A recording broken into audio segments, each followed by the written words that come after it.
Hello everyone and welcome back to another video from Webtech Tutorial. In this video, I'm going to show you how to sign up and create a new account with RingCentral. So let's get started right away. First of all, just open up the RingCentral application on your device.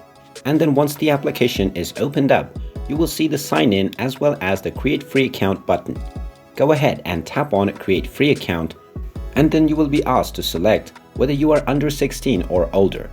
Go ahead and choose your appropriate option, and now you can sign up using your email address or your Google account. Go ahead and choose whichever option is suitable for you and proceed with creating your account.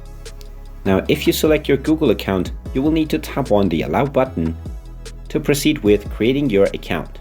After you sign up with Google, you will be asked to enter your company name, which is optional. Go ahead and check the box which accepts the terms of service, and then tap on create my account. And now your account has successfully been created. You can now start sending a message or a video meeting by tapping on the appropriate buttons. Tap on the skip button to skip this for now, and you will be taken into your homepage.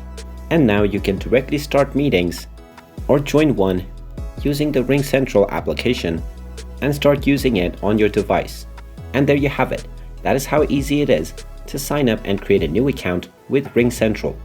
If you find this video helpful, make sure you hit that like button and subscribe to our channel if you haven't done so already. Also ring that notification bell to never miss another update from us. Thank you for watching, and I will see you again